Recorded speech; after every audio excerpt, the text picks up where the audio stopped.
Meus irmãos, os nossos obreiros encontraram esse celular perdido. Vai estar aqui no final. Você pode retirar seu celular. Aproveita antes que o Judas pegue antes na sua frente.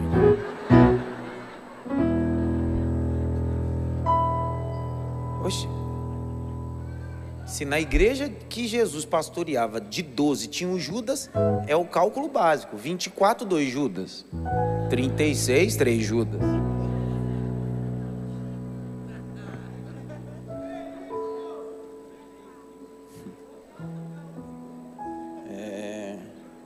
Vamos lá. Pedir para você se assentar.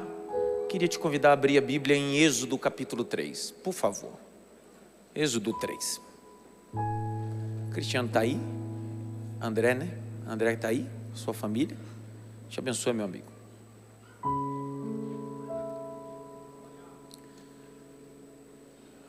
Êxodo 3.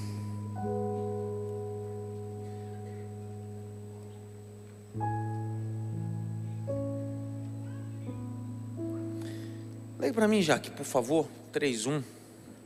Moisés apacentava o rebanho de Jetro, o seu sogro, sacerdote de Midian. E levando o rebanho para o lado oeste do deserto, chegou a Horebe, o monte de Deus. Ali o anjo... Volta o verso 1. Pega a caneta, levanta a caneta aí, meu irmão. Levanta. Que é isso, irmão? Levanta a caneta, irmão. Sim, bem alto. Se tiver alguém do seu lado sem caneta, levemente. Faz assim, ó. Tumf. Só para ele entender. Entendeu? Eu respeito todo segmento. Tem lugar que te dá flor ungida, saco de sal. Aqui você recebe a caneta para anotar a mensagem. Não precisa escrever aí. Circula a palavra apacentava. Apacentava. Apacentava. Circule na sua Bíblia. Apacentava.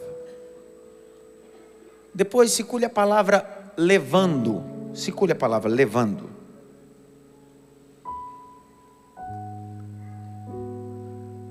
Depois circule a palavra deserto. Deserto. Depois circule a palavra Horebe. Horebe. Lê o verso 2, Jaque. Ali o anjo do Senhor lhe apareceu numa chama de fogo. É claro que o anjo tem que aparecer lá. Claro. Você não precisa forçar nada, é só ler o verso 1. Aonde ele está? Onde ele está? Está no texto, onde ele está? Horebe. E é um monte de quem? É claro que o anjo tem que aparecer lá, porque ele está no lugar certo. O problema nosso é que a gente quer que Deus apareça nos lugares errados. Vai. No meio de uma sarça. Moisés olhou e eis que a sarça estava em chamas, mas não se consumia. Então disse consigo mesmo. Disse o quê? Consigo mesmo. Pegue a caneta e circule essa expressão. Consigo mesmo.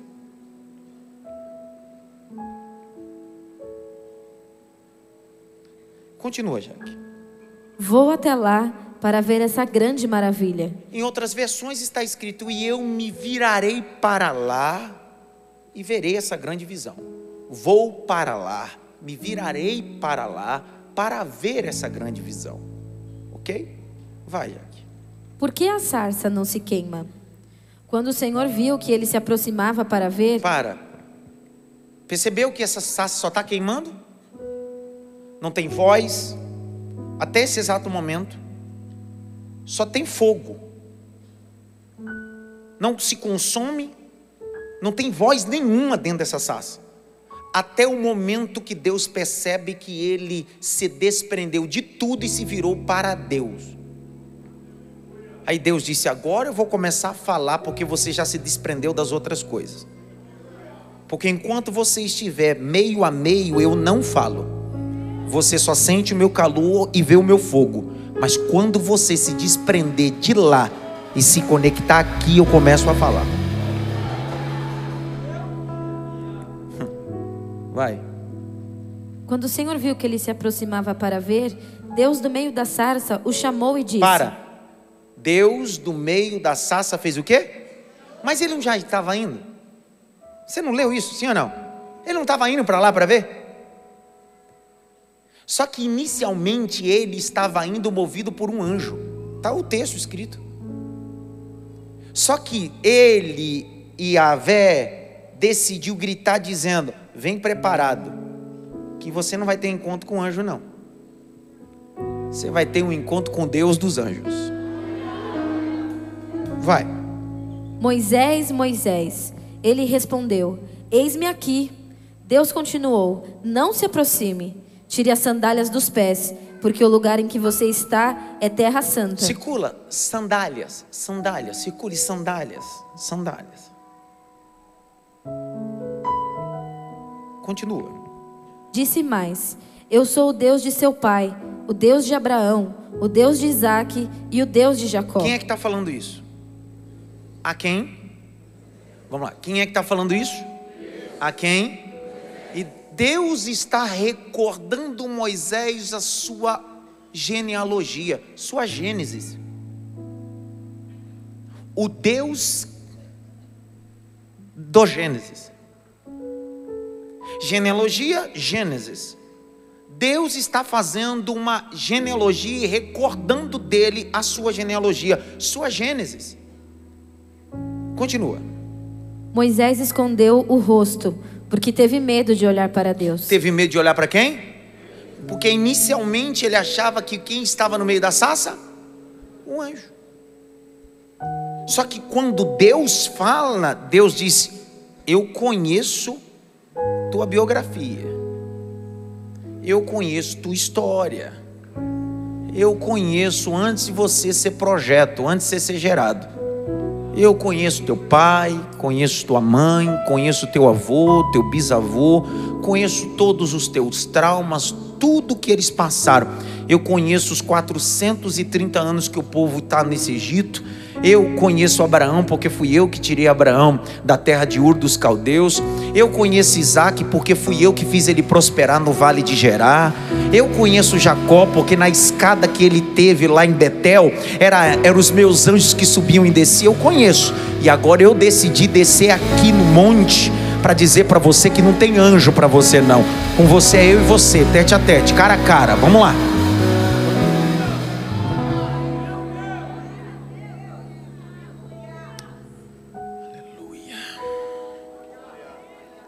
Lê o verso 7, lê, vai. Então o Senhor continuou: certamente vi a aflição do meu povo que está no Egito, e ouvi o seu clamor por causa dos seus feitores. E ouvi o seu? Deus disse: o meu povo está com aflição, com sofrimento, e ouvi o seu clamor. Nas entrelinhas, eu não sei se você vai entender, mas não tem problema, porque existem informações que você vai digerindo ao longo do tempo. Eu também sou assim. Se você não entender agora, você vai digerir, porque a informação vai chegar para o teu córtex cerebral. Uma hora dessa a gente consegue digerir. O que Deus está dizendo para Moisés é o seguinte: você é resposta de oração desse povo. Eu vou levar você e vou levantar você. Você é resposta de oração. Esse povo está clamando e você vai entrar como resposta. A gente precisa entender que nós somos resposta de oração para ambientes, para famílias, para estados, para nações, para ruas, para bairros. Eu sou resposta de oração para ambientes. Eu não sou o Deus do ambiente, eu sou a resposta de oração, porque Deus decidiu me levar como resposta dele a um local, a uma família. Isso é lindo. Levante a mão direita assim bem alto. Bate pelo menos em 3 mãos assim: você é resposta de oração.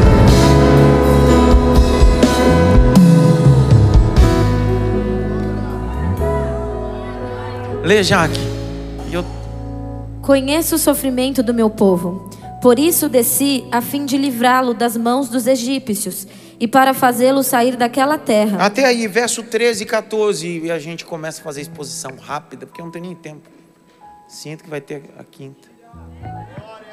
Vai. Moisés disse para Deus: eis que quando eu for falar com os filhos de Israel e lhes disser: o Deus dos seus pais me enviou a vocês, eles vão perguntar: qual é o nome dele? E então o que lhes direi?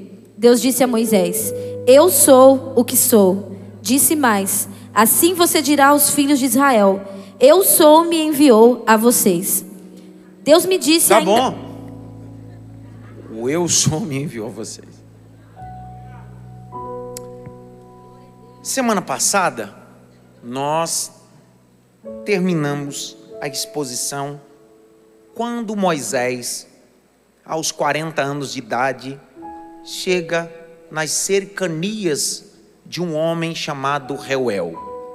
Senta à beira do poço e defende um grupo de mulheres que estava sendo oprimida naquela época. Reuel em hebraico significa amigo de Deus. Moisés é conduzido à casa de um homem chamado Jetro. E lá Jetro dá a sua filha em casamento a Moisés, chamado Zípora. Ele concede o primeiro filho, e o texto vai narrar, chamado de Gerson. Naquele dia em diante, Moisés se tornou um trabalhador na perspectiva dos assuntos importantes que Jetro tinha em sua casa. Lembre-se que quando Moisés chegou literalmente destituído de tudo que existia. Recapitulando semana passada, a frase de Dwight Little Moody. Moisés viveu 3 períodos de 40 anos no Egito, achando que era alguém, e agora ele está na casa de Jetro para viver os 40 anos, Deus mostrando para ele que ele é um ninguém, para que se manifeste o último período de Moisés, os últimos 40, que ele vai passar no deserto, onde Deus vai usar um ninguém para a glória do seu nome. Legal. Moisés recebe uma incumbência. Ele nunca tinha manuseado um cajado na vida. Moisés, segundo o texto de Atos dos Apóstolos, a síntese que Estevão faz sobre este homem era habilidoso, e não só habilidoso, mas ele trabalhava com espadas, com armamento, entendia sobre a perspectiva militar, foi preparado para isso. Ele estava acostumado com tudo isso. Só que de repente, quando ele chega na casa de Jetro não dá para ele uma espada. Não. Espada ele tinha no Egito. Jetro dá para ele um cajado. No Egito, ele era o cara. Na casa de Jetro, o Jetro diz para ele: você vai cuidar das minhas ovelhas. Imagina o primeiro dia que Moisés sai para cuidar de ovelhas. Ele tinha expertise disso? Possivelmente sim, possivelmente não, a discussão não é essa. Mas eu fico imaginando o primeiro dia, ele com um bando de ovelhas, com um pedaço de madeira na mão, dizendo: o que eu faço com essa miséria? Eu estou acostumado a mandar no Egito, eu estou acostumado a ser tratado de príncipe, eu estou acostumado com toda a pompa, e de repente me sobra são ovelhas, um ser irracional e um pedaço de madeira. Imagina quando ele volta no final do dia, depois daquele trabalho, a roupa literalmente imunda, um trabalho braçal, mas a partir daquele dia ele precisa se acostumar com aquilo. Sabe, às vezes Deus nos leva a ambientes que a gente não quer estar, mas são necessários. Não é um ambiente que eu quero estar, mas tem uma necessidade ali. E aí o texto diz que Moisés fica ali. O capítulo 2 acaba. Entre o capítulo 2 e o capítulo 3 parece que é a coisa da noite para o dia, mas não é. Porque tem gente que quando lê a nossa história, acha que Deus mudou a nossa história da noite para o dia. Só que do capítulo 2 para o capítulo 3 são 40 anos. Moisés, quando chegou na casa de Jetro, tinha 40. Moisés agora do capítulo 3, quando Deus chama ele para libertar o povo, ele tem 80. Esse é o problema. Nas entrelinhas, tudo parece acontecer da noite para o dia, mas só quem vive o processo sabe a dor do tempo. Quem olha para você em algumas circunstâncias diz bem assim: cara, da noite para o dia, rapaz, olha que benção, da noite para o dia seu casamento, da noite para o dia sua vida, isso e aquilo. Só que Moisés está há 40 anos fazendo aquilo ali. Eu gosto, até porque quem escreve a Torá, o Pentateuco, é Moisés. E Moisés faz questão, ainda que o texto seja inspirado, ele faz questão de registrar isso. Olha o texto, capítulo 3, verso 1. E Moisés apacentava. Quando você olha essa expressão, às vezes pode passar despercebido. Só que se você circular essa palavra apacentava, você vai entender que é um verbo. E é um detalhe aqui, o verbo é um reflexo. Ação praticada que ocorre no próprio sujeito. Ação praticada que ocorre no próprio sujeito. É um verbo. Porque antes dele fazer o que se requer, o apacentar, que é levar e cuidar, ele está vivendo isso. Então Moisés está vivendo e fazendo isso há 40 anos. Quantos anos? Nunca vi um anjo nesses 40. Você não vê um relato. Olha lá, do capítulo 2 ao capítulo 3. Não tem um versículo escrito bem assim. Então Moisés, no 10º ano, Deus deu um sonho para Moisés e disse assim: eu estou contigo, vai dar tudo certo. No 20º ano, Moisés apacentando as ovelhas de Jetro, um anjo chegou na porta e disse assim: Moisés, cara, continua, vai dar tudo certo. Faz 40 anos que ele está fazendo aquilo, ele não vê anjo, não vê nada, mas ele continua fazendo. Vou de novo. Porque ver o anjo aqui do capítulo 3 é depois de 40 anos. O problema é fazer sem ver anjo nenhum. O problema é fazer sem ver nada, sem Deus falar nada. Porque Deus não falou com ele nada aqui. Ele não tem sonho nenhum, mas todo dia ele pega um cajado, arruma roupa de pastor e vai cuidando das ovelhas. Aí quem sabe alguém pode dizer bem assim: mas você não está vendo nada, não ouviu nada. Ele disse assim: não tem problema, mas uma hora dessa eu vou ver, uma hora dessa eu vou ouvir, uma hora dessa eu vou sentir queimando. E enquanto eu não vejo e não ouço, eu continuo fazendo. Faço hoje, faço amanhã, faço 10 anos, faço 15 anos, faço 20 anos. Porque Deus só se revela na vida daquele que tem perseverança.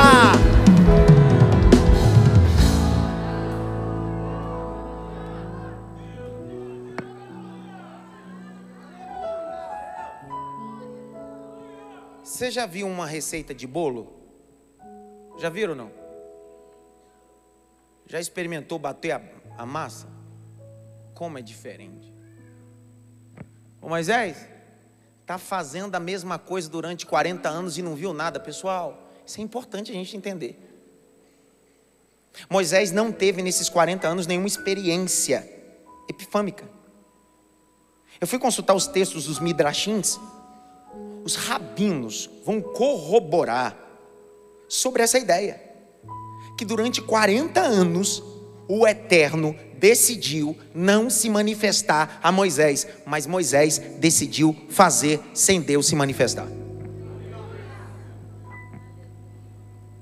Existem coisas que você está fazendo na sua vida, no seu casamento, no seu ministério, em todos os setores da sua vida, sem ver nada. Não pare de fazer, porque isso vai credenciar você para receber o que Deus vai te dar amanhã. Um líder fraco desiste na primeira semana. Um pai fraco desiste na primeira semana. Uma mãe fraca desiste na primeira semana. Ei, um obreiro, um ministro, alguém da vocação ministerial desiste na primeira. Só que Moisés está dizendo 10, 15, 20. O que você está vendo? Não estou vendo nada, mas eu vou continuar fazendo. Mas eu não estou vendo o anjo, não tem problema, eu vou continuar fazendo. Se eu não estou vendo o anjo, eu estou vendo ovelha, estou vendo cajado. E enquanto a minha missão for importante, eu continuo fazendo. Depois de 16 anos eu estava falando com os pastores aqui. Pregar para 2, 3 mil pessoas na terça-feira é fácil. Eu quero ver pregar quando há 16 anos atrás eu pregava para mim, para minha esposa e para 10, com a mesma empolgação. Eu tinha que abrir culto, cantar. Não tinha ninguém tocando, não tinha ninguém músico, não tinha nada não. Um dia passaram na porta da igreja na Cecília Meirelles 277. Eu estava pregando num culto de ensino como esse daqui. Alguém passou e disse assim: mais um pastor louco. Passou 2 anos, o que passou na porta virou membro da igreja. Sabe por quê? Se você me perguntar, eu passei muito tempo sem ver anjo. não tinha uma sassa, não tinha uma voz. Tinha dia que eu tinha vontade, cara, meu Deus do céu, será? Será? Só que eu olhava e dizia assim, eu preciso continuar apacentando. Por quê? Se apacentar é um verbo que antes de eu executar na vida de outrem, eu vivo esse verbo na minha vida. Porque antes de eu apacentar, eu sou apacentado. Que raiva! Por isso que Moisés está começando a ideia do texto tão da Vulgata Latino, da língua portuguesa, mas do hebraico, porque a palavra apacentar traz a ideia de alguém. Antes de eu fazer para outrem, eu já recebi. Moisés está dizendo, eu não estou vendo, mas ele cuida de mim. Eu não estou vendo, mas ele cuidou de mim. Era para mim estar morto, era para Faraó ter me matado, mas Deus me abriu uma porta na casa de Reuel. Deus me abriu uma porta na casa de Jetro. Hoje eu sou casado com Zípora. Moisés, quando voltava para casa, olhava Gerson e dizia bem assim, não era para mim ter nada, mas pelo menos eu já tenho uma família e já é tudo.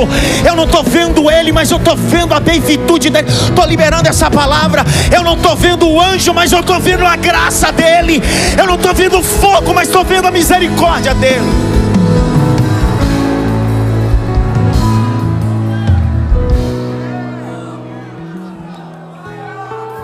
Levante as duas mãos para o alto. Meu irmão, eu senti. E quando eu digo que senti o peso, eu digo que senti mesmo. Porque a palavra é kavod, é peso, é honra. Feche os dois olhos. Assim diz o Senhor na cidade Maf. Continue fazendo até sem ver. Continue fazendo quando a sarça não queimar. Continue fazendo quando o anjo não aparecer. Continue fazendo quando a voz de Deus não falar. Olhe para as ovelhas, olhe para o cajado. Se concentre na sua missão. A sua missão de pai, a sua missão de mãe, a sua missão no ministério, a sua missão nos negócios. Você tem uma missão. Vai nessa tua força.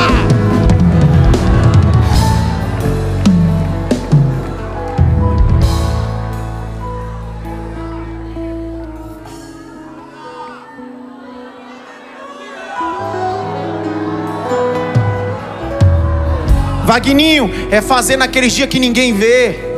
É fazer naqueles dias que não tem ninguém, não tem plateia, não tem ninguém para bater palma, não tem ninguém. Ele passou 40 anos, Deus tratando o ego de Moisés. Por quê? Porque o que Deus ia dar na mão de Moisés é muito grande. E gente com ego, muito ego, soberbo, não pode receber coisa grande. Então Deus está dizendo, durante 40 anos você vai cuidar de ovelha, vai livrar a ovelha, vai defender do lobo, do leão, e não vai ter ninguém para bater palma para você.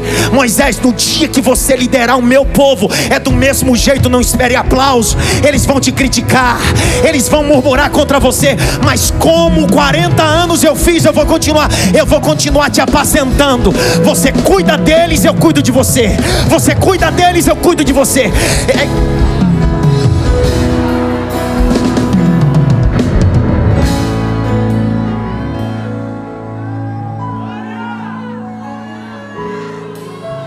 Cledson, se o verbo apacentar é um verbo reflexo que traz a ideia de alguém, antes de eu dar para outrem, eu vivo isso, a ideia é isso. Deus está dizendo. Moisés se conscientizou e Moisés apacentava. Cá para nós, cá para nós, cá para nós. Onde a liberdade do Espírito opera, dê liberdade para que a mensagem possa encontrar lugar na tua alma essa noite. Mas cá para nós. Quantas vezes na terça ou no culto na igreja que você congrega, depois de um daqueles cultos, que a mensagem veio, que a presença desceu, você diz, cara, agora vai mudar meu casamento, agora vai mudar minha família, meus filhos, agora vai mudar minha vida econômica, vai mudar tudo. E quando você chegou em casa, chegou no trabalho, chegou na empresa, do mesmo ou pior? Só que Moisés está escrevendo, eu continuei fazendo. Rodolfo, eu continuei fazendo. eu continuei fazendo. E apacentava, e apacentava, e apacentava, e apacentava, e apacentava, e apacentava, e apacentava, e apacentava. Pessoal, olha para cá. Você sabe que o Salmo, o Terrilim, que é o Salmo, o Terrilim de 23, é de Davi, o Salmo do pastor. Ele vai usar a expressão Roi. Roi é meu pastor. Roi é meu pastor. O Salmo está dizendo: o Senhor é meu Roi, meu pastor. Roi traz a ideia duplo sentido. Primeiro sentido, meu guia, e segundo, meu amigo próximo.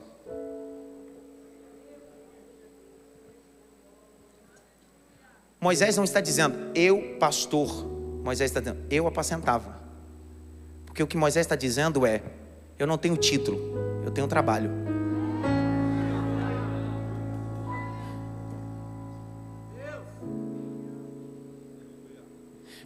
Quem está escrevendo isso mesmo? Quem é, pessoal? Ele poderia começar dizendo assim: Moisés era pastor e apacentava as ovelhas. Dentro da linguística hebraica, a hipérbole é completamente diferente na nossa língua portuguesa. A hipérbole soa como ridículo. Diz assim: não tinha necessidade de subir para cima, descer para baixo. Isso faz mal aos nossos ouvidos, sim ou não? Só que na escrita hebraica, quando eu pratico uma dessas, não é nem hipérbole.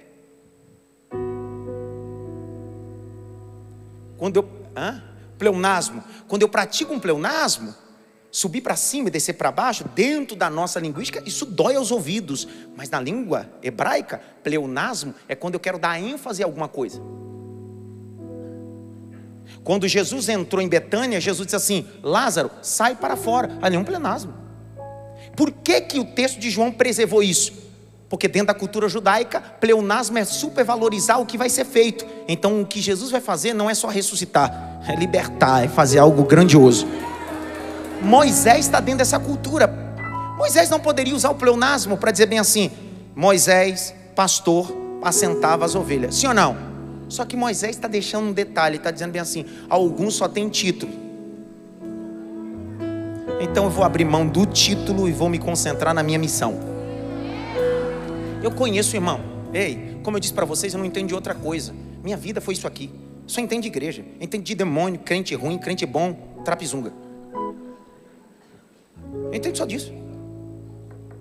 Entendo só disso, cara. Passei minha vida toda. Eu entreguei minha vida ao ministério. Eu queria entender mas não entendo. Entendo disso.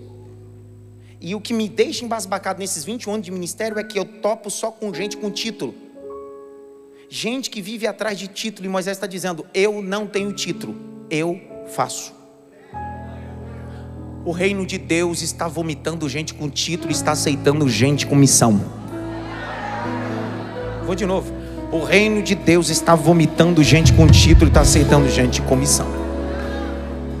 Quando você pega a carta de Paulo aos irmãos da Macedônia, já leram? Não, perdão. A carta de Paulo aos irmãos de Roma. Paulo começa a carta, ele nem escreve, ele manda Tércio escrever e ele vai ditando. Essa carta tem 16 capítulos sendo endereçada aos irmãos de Roma. E olha como é o cabeçalho da carta. Romanos capítulo 1, verso 1. Eu estou dizendo Paulo, só para você entender quem é Paulo. Vou falar o currículo dele. Filipenses 3 disse que ele era da tribo de Benjamim, circuncidado ao 8º dia, fariseu de fariseu, criado aos pés de Gamaliel, o maior ensinador da época. Tá tudo bem por aí? Aí ele poderia começar lá a carta aos irmãos de Roma. Romanos 1, verso 1, olha o que está escrito. Paulo disse: Tércio, pega a pena, pega o tinteiro, começa a escrever. Paulo, vírgula.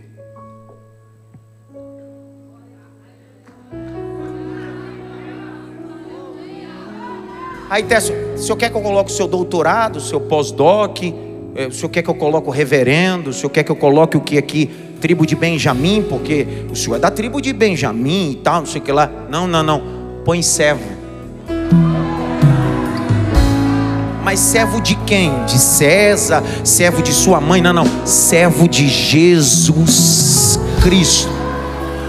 Aí teste já deve estar esquecido já. O que eu coloco depois? Aí diz assim: a terceira coisa você coloca apóstolo. Porque se esquecerem quem eu sou no ministério, nunca vão se esquecer quem eu sou como pessoa e minha missão no reino. Eu sou Paulo e eu sou um servo de Jesus Cristo. Olha o evangelho como é diferente. Outro dia alguém disse assim: eu chamo o senhor do quê? Eu disse: Adson. Adson. Se você me chamar de pastor, de diácono, de mestre, para mim tanto faz. Você não pode mudar meu nome. Adson para Adilson, Edson, aí eu fico chateado. Meu nome é Adson com D mudo. E belo não é artístico, é profético, é só olhar. Cala a boca, Cássio. Grite bem alto: eu vou continuar fazendo. Continue fazendo até quando não ver nada. Nada. Nem sempre vai aparecer uma sassa e um Deus dentro dessa sassa, mas nem por causa disso você tem que parar de fazer. Nem por causa disso. Quando você estuda a biografia de Martin Luther King Jr., advogado e pastor batista, ele não teve uma visão. Um anjo não apareceu para ele, dizendo: faça isso, faça aquilo. O problema nosso está aí, é que a gente quer fazer coisas importantes e relevantes só depois de uma aparição sobrenatural. Moisés está dizendo: eu já estou fazendo uma coisa importante antes dessa aparição. Antes. Então faça sem ver. Grite bem alto: apacentava. Mais alto: apacentava. Aí olha o texto, capítulo 3, verso 1. Moisés apacentava o quê? De quem? Espera aí, quem está escrevendo esse texto?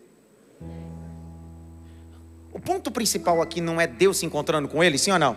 Por que ele não escreve assim? Então Moisés estava no monte Horebe e uma sarça queimou e Deus apareceu para ele. O foco não é esse? Para você. Para Moisés, ele está mostrando por que a sarça queimou e por que Deus apareceu. Que raiva. Moisés está sendo detalhado. Nós chamamos isso de crítica textual. Moisés está dando detalhes. Ele está dizendo assim: algumas pessoas querem ver a sarça queimar, querem ouvir Deus chamar, mas não querem cuidar daquilo que é dos outros por muito tempo. Moisés está há 40 anos cuidando das ovelhas de quem? Moisés está há 40 anos cuidando das ovelhas de quem? Há 40 anos atrás, aquele grupo de ovelhas que ele recebeu não são mais as mesmas. Quantas experiências ele viveu naquele primeiro rebanho? Algumas delas ele tirou da boca do lobo, outras foram devoradas por lobos, outras na hora que pariu, nasceu, outras amanheceu morta, ele enterrou. Já não é mais a primeira geração, já não é a segunda, já não é a terceira. Só que ele está olhando para aquelas ovelhas assim: eu posso cuidar delas, eu posso livrar elas, mas elas têm dono, eu não sou dono delas, eu sou cuidador delas.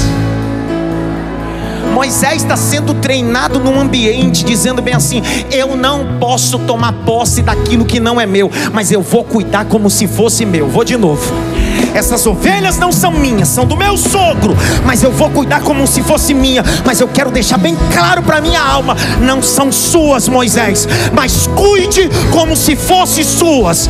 Dê a vida por elas, tire ela da boca dos lobos, porque amanhã essa sarça vai...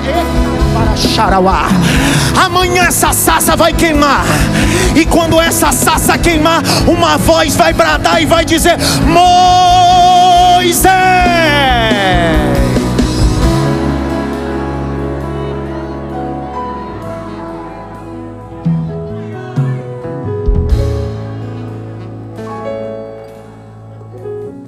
Bajuladores têm prazo de validade.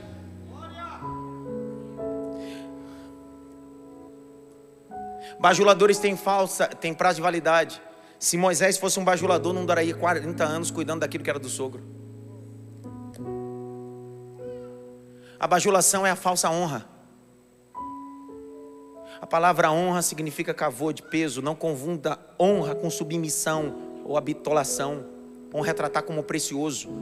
Moisés está olhando para as coisas do sogro e do sogro, dizendo assim: é precioso, e tudo que ele tem é precioso. Me permita usar essa janela, não aconteça isso, porque Deus não é pego de surpresa, mas eu fico imaginando, porque com conjectura eu posso fazer, Deus no trono e os anjos do lado. Deus sabe, mas os anjos dizendo assim: Porque foi público, Deus disse que libertaria tudo. E os anjos dizendo assim: esse camarada aí cuida daquilo que é do sogro com tanta excelência. Imagine no dia que Deus der para ele algo com excelência. Meus irmãos, ele apacentava as ovelhas de quem? Final do versículo 1, de quem era o monte? Vamos lá, de quem são as ovelhas? De quem é o monte? O que Moisés tem? O que Moisés tem? É por isso que Deus vai usar ele. Tá bom, vou de novo, vamos lá, vamos de novo. De quem são as ovelhas? De quem é o monte? O que Moisés tem? Deus disse: é do nada. É a partir daquilo que você não tem, porque até o cajado que você tem é do seu sogro. As ovelhas que você tem é do seu sogro. Quando você saiu fugido, você não levou nada do Egito. Chegou na casa de Jetro sem nada, mas você veio com as ovelhas do teu sogro aqui e veio habitar no meu monte. E é neste lugar que eu vou te entregar o meu tudo. Vou liberar essa palavra. Eu vou te entregar o meu tudo, Moisés. Eu vou te entregar o meu tudo. Eu só vou ler, ou não? A Jaque vai ler. Moisés apacentou durante 40 anos as ovelhas do seu sogro e nunca disse que era dele. Ele nunca disse: as ovelhas são minhas. Ele não usou uso capião. Uso capião, dentro da nossa lei, depois de 10 anos morando no ambiente, você pode entrar com uso capião. Moisés poderia usar uso capião 4 vezes, porque fazia 40 anos que ele cuidava daquele ambiente, cuidava daquele sistema. Ele disse assim: eu tenho o direito de tomar posse, mas eu entendo o que é honra e o que é princípio. Não pego aquilo que não é meu, porque eu respeito o tempo de Deus. Pastor, e se eu respeitar o tempo de Deus? O que são poucas ovelhas de Jetro amanhã, olha o tanto de coisa que Deus vai colocar na tua mão. Abre comigo aí Êxodo.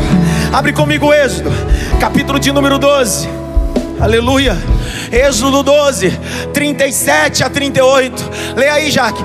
Era só um homem que apacentava um pouco de ovelhas no Horebe. Um dia Deus disse: agora olha o que eu vou entregar na sua mão. Leia, Jaque. Assim os filhos de Israel partiram de Ramsés para Sucote. Eram cerca de 600.000 a pé, somente de homens, sem contar mulheres e crianças. Saiu também com eles um misto de gente, ovelhas, gado, muitos animais. Vai! E assaram pães sem fermento da massa que levaram do Egito, pois a massa não tinha levedado, porque eles foram expulsos do Egito. Não puderam deter-se e não haviam preparado para si provisões. Ora, o tempo que os filhos de Israel habitaram no Egito foi de 430 anos. Aconteceu que ao final dos 430 anos, nesse mesmo dia, todos os exércitos do Senhor saíram da terra do Egito. Esta noite será dedicada ao Senhor, porque nela os tirou da terra do Egito. Esta é a noite do Senhor, que todos os filhos de Israel devem comemorar de geração em geração. O Senhor disse a Moisés e Arão. O Senhor disse a quem? Moisés e Arão. O Senhor disse a quem? É o mesmo Deus que falou com ele no capítulo 3, quando ele apacentava um grupinho de ovelhas. É o mesmo Deus que está dizendo: agora você vai apacentar 600.000 homens, fora mulheres e crianças. O historiador Flávio José vai dizer que saiu 2 milhões de hebreus. Presta atenção, era só um homem com um pedaço de madeira na mão, cuidando um pouquinho de ovelhas. Deus disse: Moisés, eu não vou mudar a ferramenta. A ferramenta continua a mesma. Você não precisa de espada, você precisa de cajado. Mas agora, olha o tamanho dessa multidão. Vai cuidando daquilo.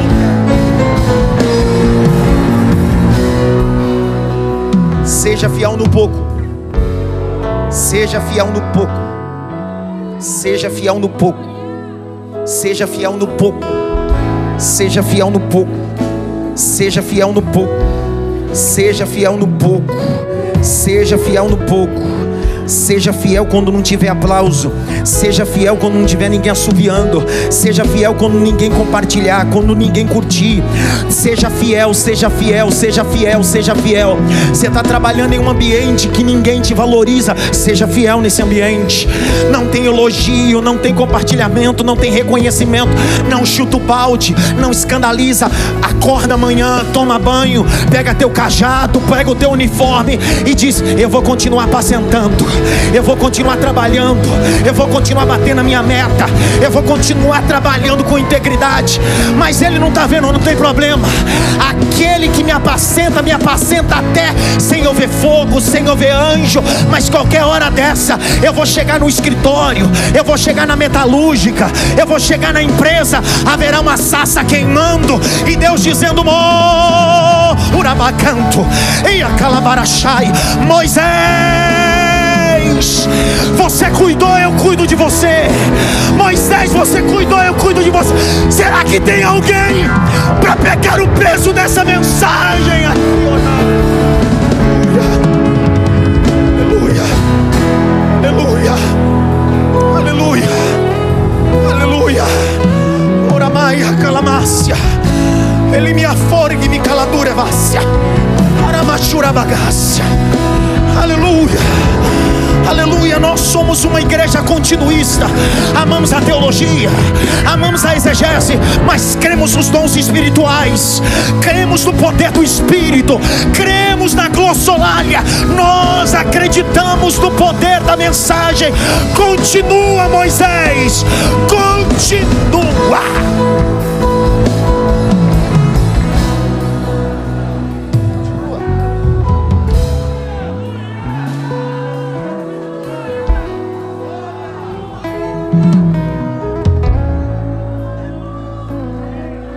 Continua.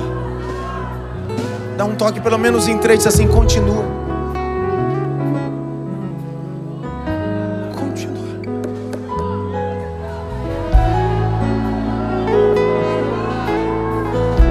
Continua. Continua.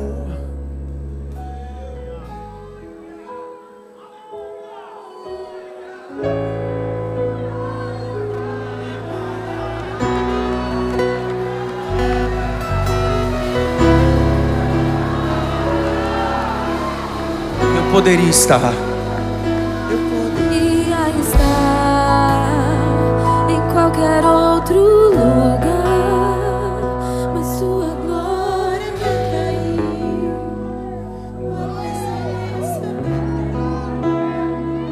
tentei me esconder.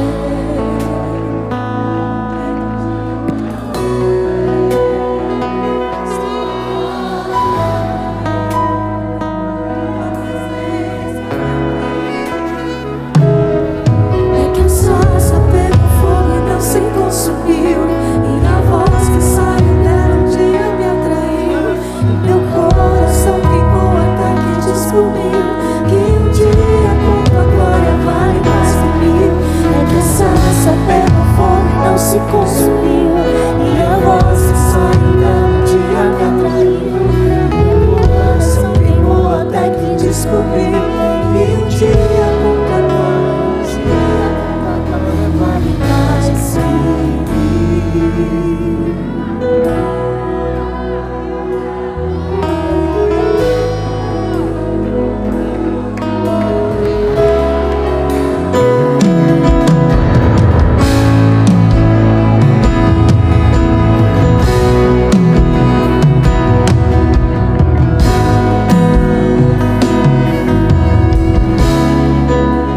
dia que aquela vara servia para afugentar os lobos.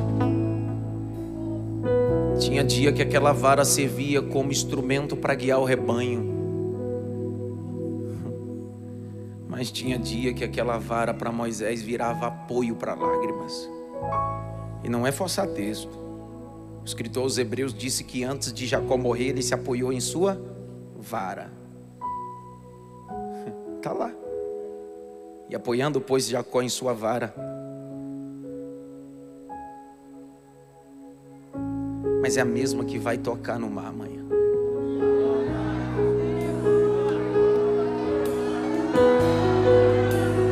Moisés, que você tem na mão aquilo que eu recebi há 40 anos atrás. Pega ela, toca nessa água. Não é que eu precise dela, porque eu vou abrir de lá para cá, mas eu vou mostrar para você que tudo tem um porquê e um propósito. Eu uso as coisas insignificantes para revelar a minha magnitude e a minha glória. Moisés, eu preciso caminhar para o final. Eu tinha tanta coisa para falar. E apacentava Moisés o rebanho de quem? De Jetro.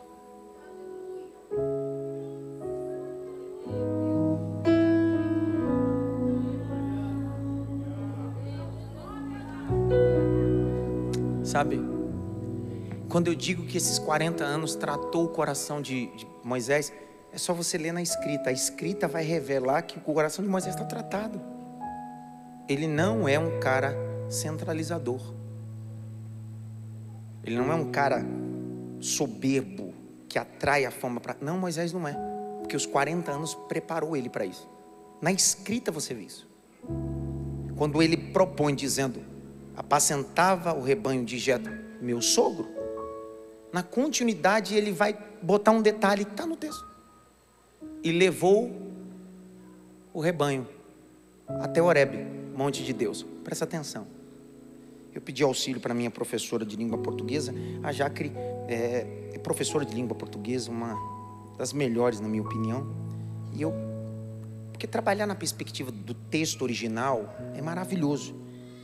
Mas quando eu fui lendo o texto original e descobri que essa palavra tem todo o vínculo com a transliteração e a tradução de São Jerônimo, eu disse: peraí, não é possível. Porque olha o capítulo 3, verso 1. E levando o rebanho, grite bem alto, levando. Levar é um verbo, trazer também é um verbo. Olhando pela superfície, parece tratar-se da mesma coisa: levar e trazer. Só que tem uma adenda importante. Quem traz, traz para si. Agora quem leva, leva sempre para outrem. Moisés não está trazendo as ovelhas, Moisés está levando as ovelhas. O que Moisés está parafraseando é o seguinte: eu nem sei o que vai acontecer no ambiente sacerdotal, mas eu já sou um sacerdote de ofício.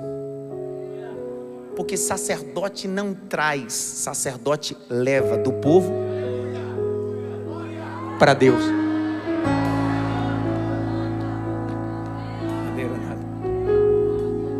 Eu sei que é da linhagem de Arão vem os aronitas, os sacerdotes, que têm o ofício de oferecer o sacrifício e levar a Deus.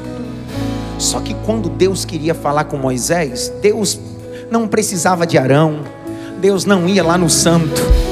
Deus gritava, diz: Moisés, prepara a tua barraquinha aí. Moisés tinha uma barraquinha móvel, não era para você ter dado glória. Moisés tinha uma tenda móvel que Deus descia na tenda dele e dizia bem assim: só alguém que caminha levando que recebe a minha presença na sua tenda. É por isso que quando Jesus chama os discípulos ao Monte Tabor, os discípulos querem suscitar o tempo da tenda, dizendo bem assim: vamos fazer uma tenda para Moisés e uma tenda para Elias. Naquela mesma hora a visão acaba, porque Deus está dizendo: na época de Moisés, Moisés tinha sua própria tenda, mas agora na época da graça, vocês são a tenda. Eu habito em vocês, eu habito em vocês. Vocês são a tenda da revelação.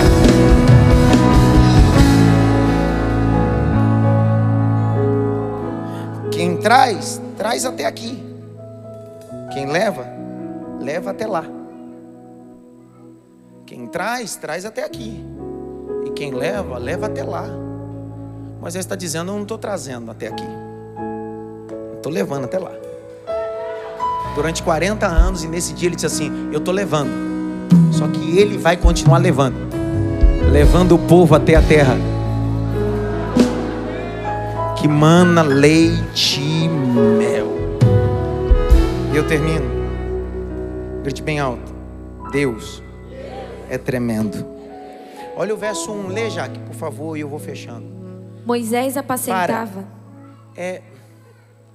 Semana que vem.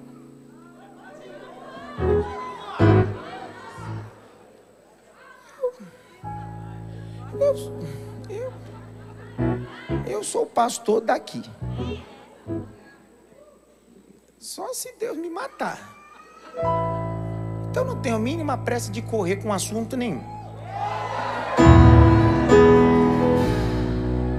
Quando eu vou pregar numa igreja, visitar, eu tenho que derramar tudo, porque eu não sei se eu vou voltar. Agora aqui. Então eu vou continuar esse negócio semana que vem.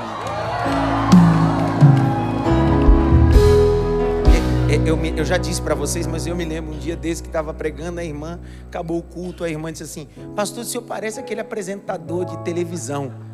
Eu imaginei, cara, que ela ia me comparar. Pô, Jô Soares, inteligente. Silvio Santos, um grande comunicador. Eu disse: quem? Aquele lá da... Eu falei: da onde? Ela disse: o João Kleber. Eu disse: mas por que, irmão? Que o senhor fica esse negócio? Para, continua, não sei o que ela... Aí eu não entendi se foi um elogio ou uma crítica. Você já assistiu as séries que você fala, cara, vai acabar hoje? O autor e o diretor dizem assim: ainda tem um resquício para a semana que vem. Já assistiu os filmes da Marvel? Quando você acha que acabou, aí tem mais um extra. É a mesma coisa, era para acabar hoje. Por isso que esse negócio de usar Deus em tudo, Deus falou comigo, Deus falou comigo. Você não ouviu um momento eu falando que Deus falou comigo que acabava hoje. Porque uma vez você falou, você vai ser refém daquilo que você fala. Então Deus não falou nada comigo, eu estou fazendo exposição e eu não vou acabar hoje.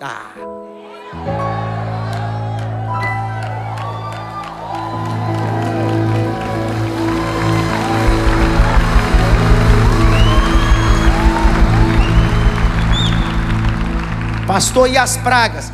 É melhor tu ficar nessa área, pensa aqui. Quando entrar na praga, tu vai querer voltar para a sarça. Então vai sentindo prazer desse ambiente. Encontra, que maravilha. Quando eu chegava, uma praga chegando aí na tua casa. Aí vai, o sangue de Jesus. Porque não se esqueça, Deus não tirou o povo do Egito antes da praga. Deus mandou praga com o povo no Egito.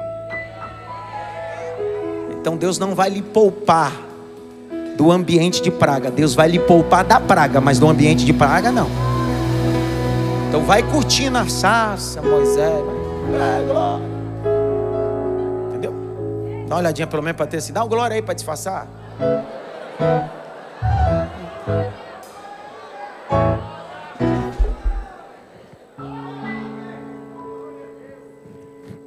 Para mim terminar e fechar isso aqui. Moisés fazia o quê? Ninguém sabe mais, pelo amor de Deus. Moisés fazia o quê? De vez em quando? Mesmo sem ver. Mas continuava? De quem eram as ovelhas? Mesmo depois de 40 anos? Então por que você fica esse negócio? Meus jovens, minha banda, meu grupo, minha igreja.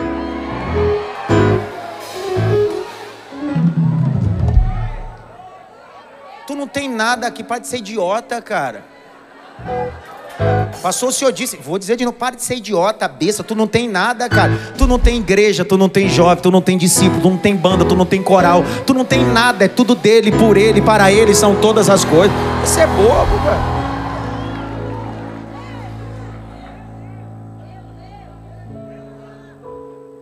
Tem gente que tem um senso de possessão. Meu pastor, não sou seu não, sai fora. Eu sou pastor de ovelhas. Eu cuido daquilo que é de Deus como se fosse meu, mas nunca será meu. É simples. Então não coloque nos meus ombros aquilo que não compete a mim. O único pastor que deu a vida pelas suas ovelhas é o dono delas.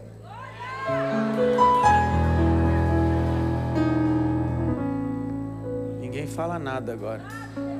Esse é o problema, você vai colocando na conta dos outros e nas costas dos outros aquilo que o outro nunca quis ser. Tudo bem que tem uns pastores que querem esse título, né? Minha igreja. Deu vontade de falar agora.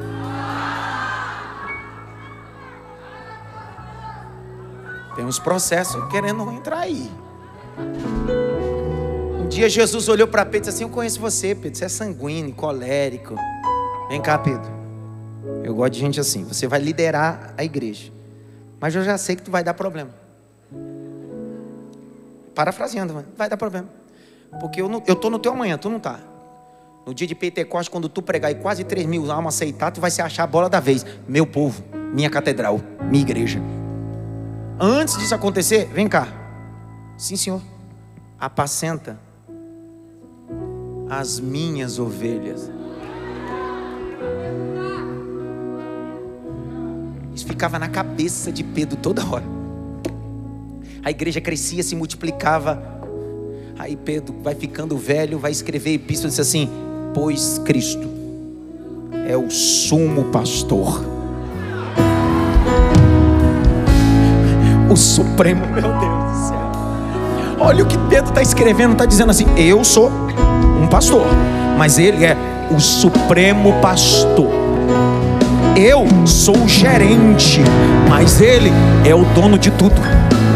É ele que morreu, ele que ressuscitou, ele que destronou o diabo, ele que está à destra do Pai, ele é o dono. Eu sou pastor, mas ele é o dono. Eu sou pastor, mas ele é sumo pastor. Eu sou sacerdote, mas ele é o sumo sacerdote. Eu sou pastor, mas ele é o bom pastor. Ele é maior do que tudo. Ele é o dono. Acabou.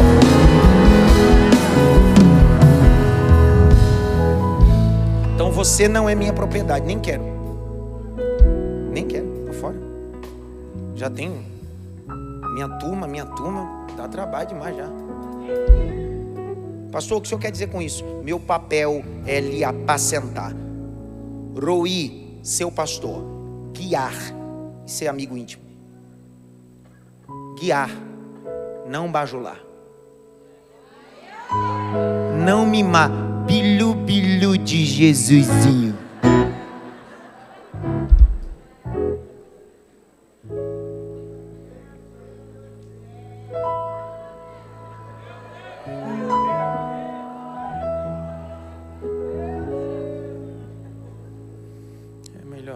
É melhor acabar isso.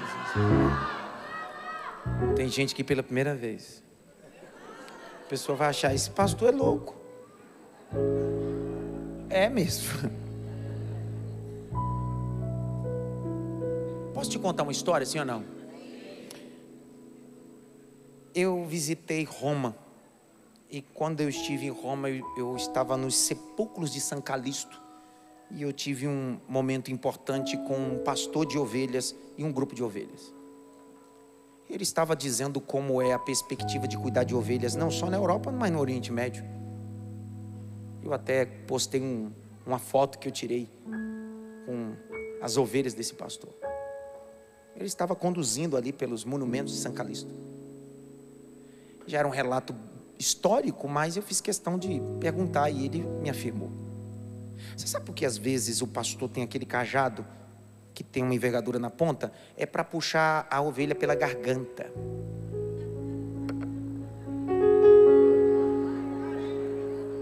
Olha, que cena maravilhosa. A ovelha querendo sair do meio do rebanho. O pastor olha para ela e diz assim: amorzinho, volta. Você sabe que no reino animal, os dois animais mais teimosos, você sabe quais são, né? É a ovelha e o jumento. Por isso que Jesus nos comparou a ovelha, e quando você não quer ser ovelha, ele monta no jumento. Aí o pastor pega aquele e põe no pescoço dele e faz assim, dá um tranco. Quem está olhando do lado de fora diz assim: pra que isso? Paulinho não pastoreava a igreja, agora ele pastoreia. Uns aqui não lideravam nada, eram liderados. Aí dizia bem assim: precisa puxar desse jeito? Agora eles querem pegar o cajado e dar no quingo da ovelha. Eu falei: calma, filha, calma, vai devagarzinho agora. Agora sou eu que falo. Puxa devagar. Só que quando a ovelha começa a desgarrar, o pastor vai cumprir o texto de Lucas 15, ele vai deixar as 99 e vai atrás. Só que lá no texto poético, parabólico, omitiu um pedaço. Pergunta-me, qual foi a omissão? Porque o texto diz que ele encontrou a ovelha e colocou a ovelha onde? Só que para colocar a ovelha nos ombros existe um processo. O cajado, o pastor quebra as patas dianteiras da ovelha. Quebra. Quebra!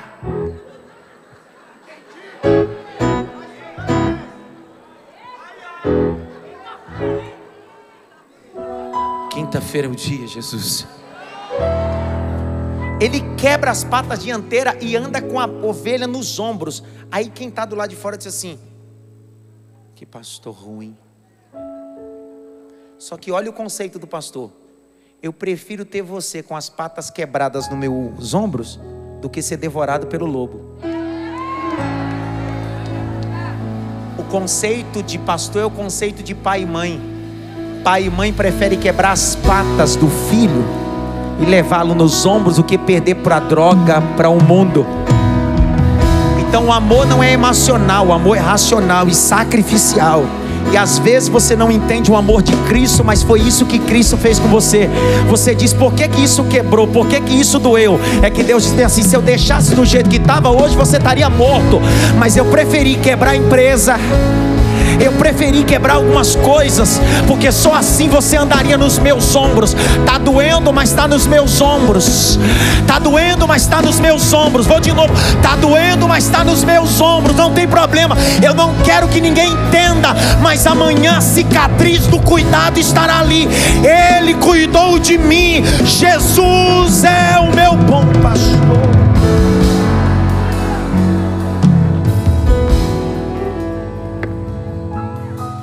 Ele levou até o monte, que monte era?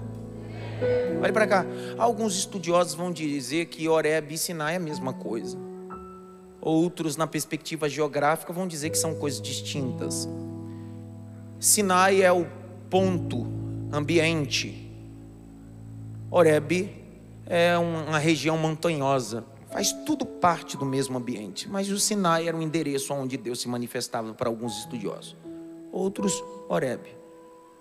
Mas uma coisa eu sei: Moisés saiu aquele dia de manhã e foi para o Horebe, para o monte de Deus. E o Horebe é ambiente de transição. Vou de novo. Horebe é um ambiente de transição. Tudo bem. Horebe é aquele ambiente de transição. Toda vez que você vai para Horebe, você acha que é o fim, mas Deus disse: aqui vai ser o seu começo. Quantos anos ele está naquele lugar? Quantos anos fazendo a mesma coisa? 40 anos. Mas um dia ele acorda e diz bem assim: hoje eu vou para o endereço diferente. Para onde você vai, Moisés? Eu vou no Horebe. Cansei. Faz 40 anos que eu estou esperando e eu vou nesse Horebe. Eu vou nesse Horebe. Horebe é o quê? É monte de Deus. Eu vou lá. Por quê? Porque eu sei que Horebe é ambiente de transição. Eu vou só citando e você vai dando glória como foi entendendo. E vou terminando a mensagem. Pastor, por que Horebe é ambiente de transição? Vamos lá, vou citando. A Bíblia diz em 1 Reis capítulo 19: e então Jezabel ameaçou Elias. Elias pegou o seu servo e chegou na porta do deserto de Berseba, deixou o seu servo e entrou no deserto de Berseba. Deitou debaixo de um zimbro e começou a adormecer. O anjo do Senhor lhe apareceu e disse: tem um pão na brasa, come, bebe água. Ele comeu o pão, bebeu a água e voltou a dormir. Deus, através do anjo, disse assim: dá mais água para ele, dá mais pão para ele. E ele comeu, bebeu, e o anjo disse: levanta, porque a tua caminhada é longa. Aí olha o que diz o capítulo 19, verso 8: e caminhou Elias até o monte Horebe. E caminhou Elias até o monte Horebe. Mas ele não ficou na montanha. Ele decidiu: vou entrar na caverna. E ele entrou na caverna. Aí a Bíblia diz: e veio um terremoto. Deus não estava no terremoto. Veio um vento forte. Deus também não estava no vento forte. Veio labareda de fogo, saraiva. Deus também não estava. Estava, pois, Elias dentro da caverna no Horebe. Veio um vento suave. É o mesmo vento e a mesma voz que falou com Moisés e gritou: Elias, Elias, sai dessa caverna. caverna no Horebe, porque você não vai morrer no Horebe. Eu vou te usar para ungir rei Jeú, e vou te usar para ungir Eliseu no teu lugar. Horebe é lugar de recomeço, Horebe é ambiente.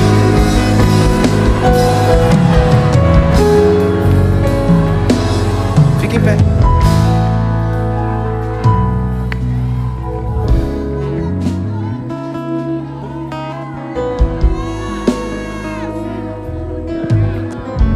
O mesmo Horebe que Deus falou com Moisés é o mesmo Horebe que Deus está falando com Elias. Aos 80 anos Deus disse para Moisés: é o começo. O que parecia ser o fim de Elias, o Horebe foi: você vai levantar um sucessor e vai ungir um rei. Eu entendo suas crises, mas não é o final. E apacentava Moisés o rebanho de Jetro, seu sogro, sacerdote Midian. Grite bem alto, sacerdote. Fechei. Olhe para cá. É importante o fechamento disso. É Moisés que está escrevendo isso, sim ou não? Ele disse: Jetro, meu sogro, sim ou não? Mas ele continua: é sacerdote. Uma coisa que Moisés sabia era dividir as coisas. Moisés só vai se tornar um cara grande e importante porque ele reconhece o sogro como sacerdote. Ele tem um sacerdote. Jetro é sogro, mas ele disse: mas ele é sacerdote. Quem você ouve? Quem você para ouvir? Quem você se submete? Quem você abre seu coração e permite ser confrontado? Se você não abre seu coração e não permite ser alinhado e confrontado, você nunca será um Moisés no deserto. Mas o Jetro só tem pequenas ovelhas, mas a autoridade não é pela quantidade. Por quê? Porque no capítulo 18 do Êxodo, o Jetro vai visitar Moisés, e Moisés está liderando 2 milhões de pessoas. Jetro vai levar sua família, a família de Moisés. Quando o Jetro olha aquela cena, diz assim: Moisés está fazendo errado. Não centraliza, divide as coisas. Moisés poderia olhar para o Jetro e dizer bem assim: quem é o senhor? O senhor nunca fez isso? O senhor nunca abriu o mar? O senhor nunca liderou tanta gente? Só que o texto está escrito assim no capítulo 18: e ouviu, pois, Moisés Jetro.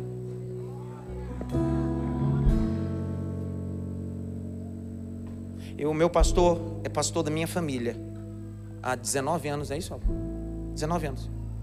É o mesmo pastor. Todo mês eu entrego minha primícia na mão dele. É ele que ora pelos meus filhos de aniversário. Ele que me abençoa. É ele. Pastor, mas o nome dele está onde? Quantos membros tem a igreja dele?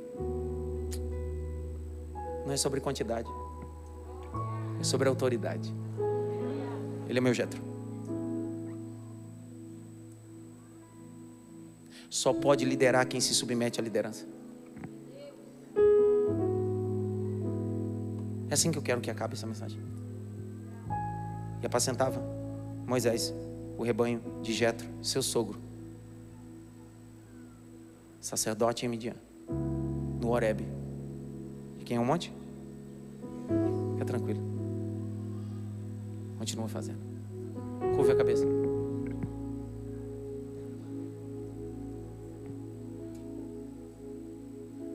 Eu vou fazer 2 convites. Eu oro e termino esse culto hoje, porque eu entendi que é assim que precisa terminar.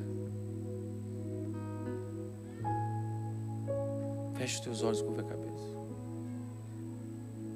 Quem é você essa noite que precisa se reconciliar com Cristo? Está afastado, e precisa reconciliar agora, essa noite, ou aceitar Jesus. Esse é o primeiro convite. Faça o sinal com a sua mão. Nós estamos com a cabeça curvada, esperando sua atitude. A igreja ora por isso. Tem uma moça lá no fundo.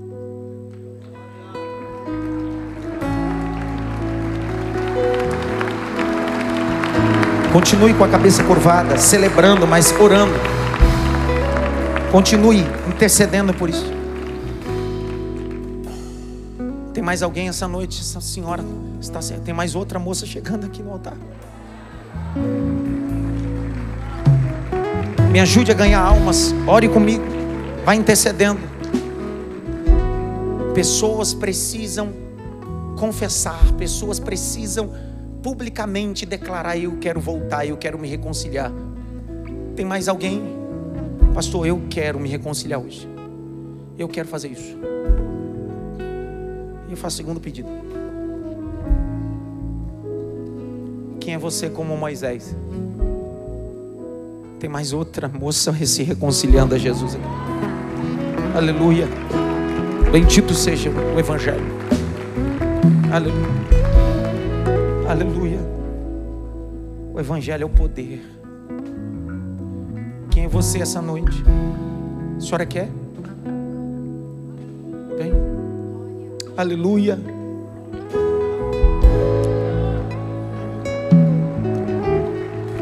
A senhora veio de Porto Seguro, mas conheceu o seguro forte que é Jesus. Jesus é seu seguro forte. Segundo pedido, eu preciso orar a terminar. Me dê isso, é importante. Quem é você como Moisés? Que está fazendo e não vê nada.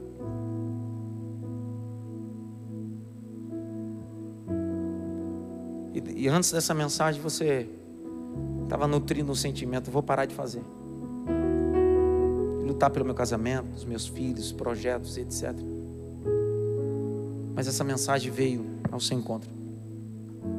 Continue apacentando, continue fazendo mesmo sem ver. E você precisa de força para continuar fazendo. Eu não estou lhe prometendo que amanhã pode acontecer alguma coisa.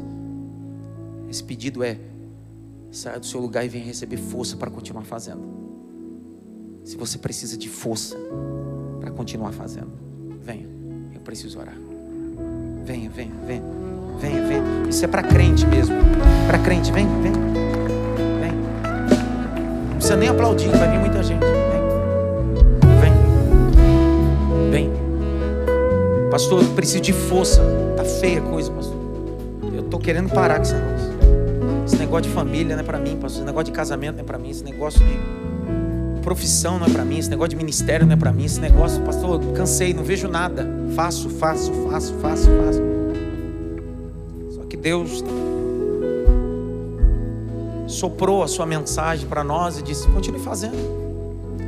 Se não tiver anjo, faz. Se não tiver fogo, faz. Se não tiver voz, faz. Por quê? Porque qualquer hora dessa, uma voz vai sair do meio dessa sarça. Qualquer hora dessa você vai ouvir a minha voz gritando: Bianca, Tiago, Beatriz, Sara, Sueli, Sofia, Carlos. Eu estou no meio da sarça, eu vi você. Eu sou o teu Deus, eu sou o Senhor da tua história. Continue fazendo. Feche os teus olhos.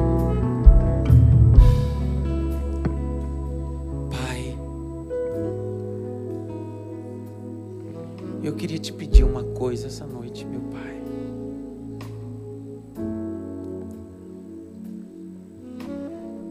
No Horebe de Elias, o Senhor não estava naquele fogo, o Senhor não estava naquele terremoto.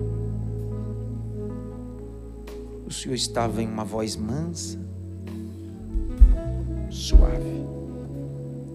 Tem dia que o Senhor manda terremoto como Filipos.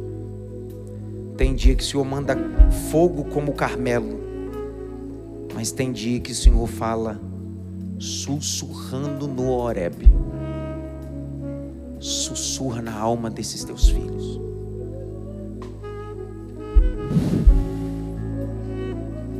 Sussurra na alma dos teus filhos. Sussurra na alma dos teus filhos. Sussurra na alma dos teus filhos. Dá força para esse Moisés. Dá força para essa mãe, dá força para esse pai, dá força para esse jovem, dá força para esse adolescente, dá força para esse empresário, dá força para esse profissional liberal, dá força. Você não vai entrar em um colapso emocional. Não, não, não. Você não vai entrar em um colapso emocional. Não, não, não, não. O que o diabo quer é que você ceda à pressão psicológica e adoeça. Só que Deus está dizendo esta noite: eu sopro, eu falo, sussurrando, a tua alma verá cura, a tua alma verá cura, a tua alma verá cura.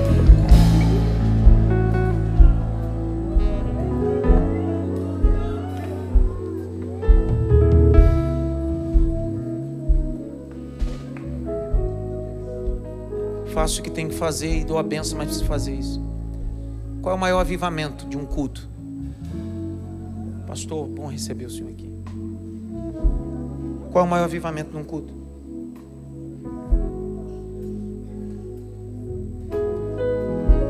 Existe um profeta na antiga aliança chamado Abacuque. Qual é o nome dele? O livro de Abacuque é conhecido como o texto célebre que todo mundo diz: aviva, Senhor, a tua obra. Lembra disso? Não. Só que o nome Abacuque é abraço. A gente acha que avivamento é barulho, mas o verdadeiro avivamento é um abraço.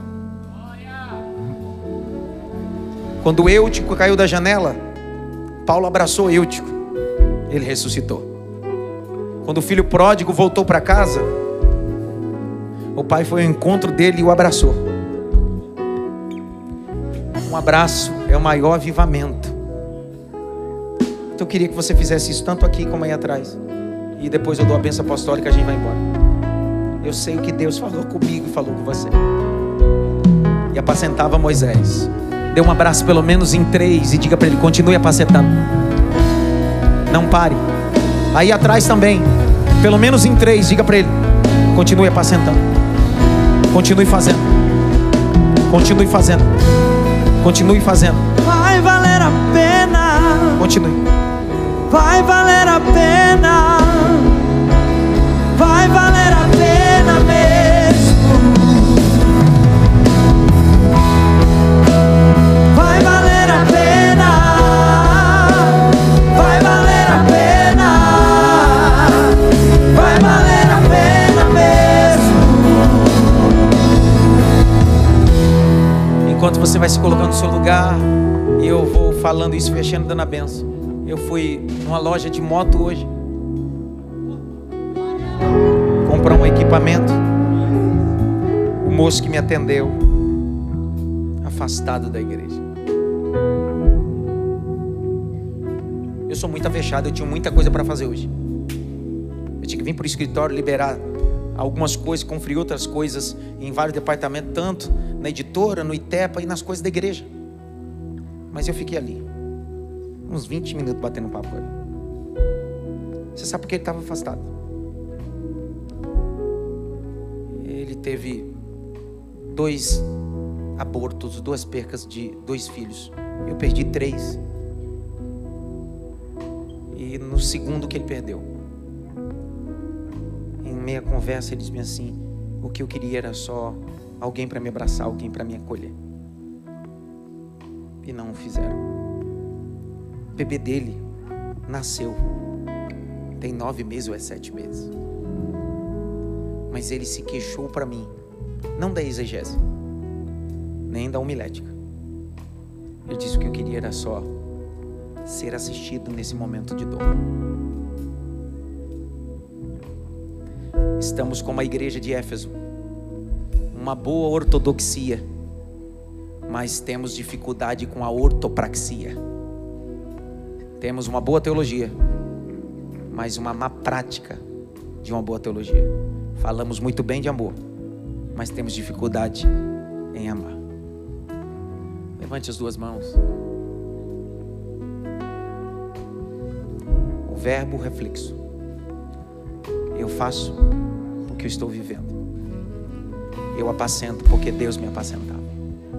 Que a graça do nosso Senhor e Salvador Jesus Cristo, o grande amor de Deus Pai, a consolação e a união do Espírito Santo seja com todos, não só agora, mas para todo sempre. Deus te abençoe.